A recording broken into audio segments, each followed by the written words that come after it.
एक बालक जिसकी परवरिश एक शेरनी ने की। जी हाँ, इतिहास की एक रोचक घटना। उत्तर प्रदेश में स्थित बदायूं नामक स्थान पर सीताराम सिंह नामक राजा हुआ करता था। सीताराम जी के 100 पुत्र थे और उनके 5वें बेटे का नाम राव सिंहा था। राव सिंहा जी के जन्म के समय राजा ने दासी को प्राचीन तौर तरीके के हिसाब से समय ज्ञात करने के लिए कहा, लेकिन दासी को याद न रहा और दासी ने राजा के भय से राव सिंहा जी के जन्म के कुछ समय बाद का समय चिन्हित कर दिया।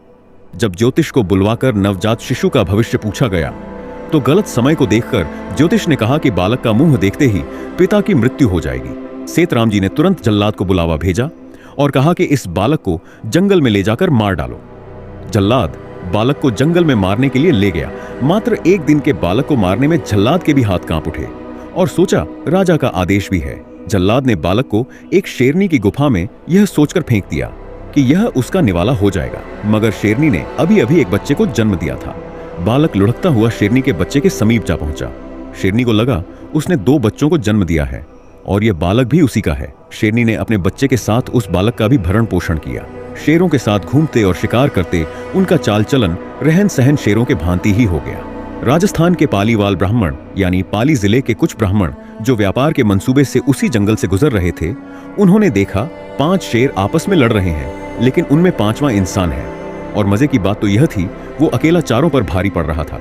यह देख उनके पैरों तले जमीन खिसक गई। वे घबराए और राजा सीताराम जी के पास आ पहुंचे। उन्होंने सारी घटना राजा को कह सुनाई। तभी सभा में मौजूद वह जल्लाद उठ खड़ा हुआ और राजा से कहा कि अगर आप वचन दे कि मुझे मृत्यु दंड नहीं दिया जाएगा तो मैं कुछ बताना चाहूंगा। राजा ने उसे वचन दिया और कहा, कहो क्या कहना चाहते हो। तब जल्लाद ने सारा वृत्तांत राजा को कह सुनाया। अब राजा को पुत्र की जानवरों के समान हालत देख अपने किए पर अफसोस हुआ और उन्होंने अपनी सैन्य टुकड़ी को उसको पकड़ कर लाने का आदेश दिया, क्योंकि पालीवाल ब्राह्मणों के बताए अनुसार राव सिंहा जी को पकड़ लाना बिना सेना के मुमकिन नहीं था। अंत में सैन्य टुकड़ी सफल रही और राव सिंहा जी को राजा के समक्ष लाया गया। उनको समझाया गया कि वे इंसान हैं। इस समय पालीवाल ब्राह्मणों पर लुटेरों का भयंकर आतंक था। उन्होंने सीताराम सिंह से एक राजा की मांग की जो उनकी रक्षा कर सके और कहा, बदले में हम उन्हें लगान देंगे।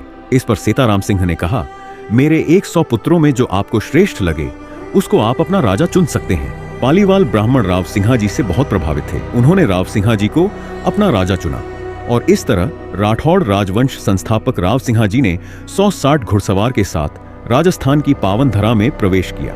बहादुर और पराक्रमी योद्धा राव सिंहा जी ने पाली में आते ही लुटेरों और डाकुओं का भीषण नरसंहार किया और उनका नामो निशान मिटा दिया। और एक बार राव सिंहा जी गौरक्षा में अकेले ही एक सैन्य टुकड़ी से भिड़ गए और इस मुठभेड़ में बलिदान हो गए। ऐसी और भी कहानियों के लिए चैनल को सब्सक्राइब करें।